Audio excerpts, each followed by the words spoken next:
يمكن دي اللحظة الوحيدة اللي خلتني أحب مجال الاي تي. ازيك؟ في سنة 5 في كلية الهندسة كنا بناخد مادة بتتكلم عن أساسيات الكمبيوتر، يعني إيه سي بي يو، يعني إيه رامات، والفرق بين الأنواع والموديلات المختلفة، وإزاي أشتري وإزاي أفكر، وإيه الخطوات اللي حدد على أساسها ده معالج كويس أو دي رامات كويسة، وهكذا مع باقي مكونات الكمبيوتر.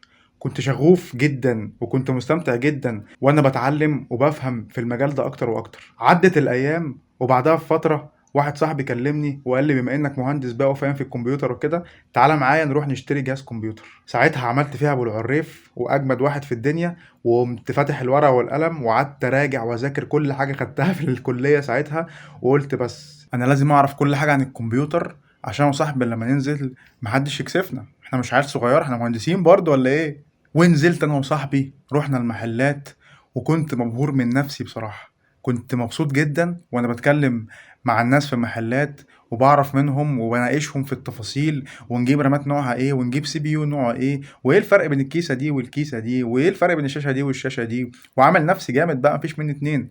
واللي استغربته اكتر ان الناس كانت فاهمة انا بتكلم في ايه، ويمكن هو ده اللي اداني ثقة اكتر وحببني اكتر في المجال وحببني اكتر ان انا اعرف عن الكمبيوتر اكتر واعرف عن الشبكات واعرف عن المجال ده بشكل عام. الاي تي مجال جميل جدا، احلى حاجه فيه ان الحاجه اللي بتتعلمها دلوقتي بتطبقها على طول، مفيش وقت، مش معلومات نظري، حاجات عملي وبتنفذها حالا وانت قاعد. والحمد لله طلعنا بصفقة ممتازة بصراحة، وطلعنا بكمبيوتر كويس جدا بإمكانيات كويسة جدا وبسعر قليل جدا كمان، وعرفنا نظبط الدنيا والديل اتقفل وكله كان تمام. وبعدها رحت طلبت من صاحبي بقى شوبين قصب كده محترمين.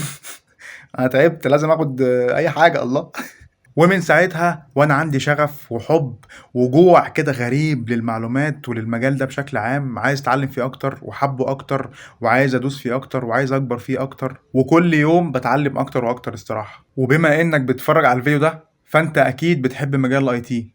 احكي لي حبيت المجال ده ازاي؟ هقرا كل كومنتات. انا عمر عبد العزيز، يلا سلام.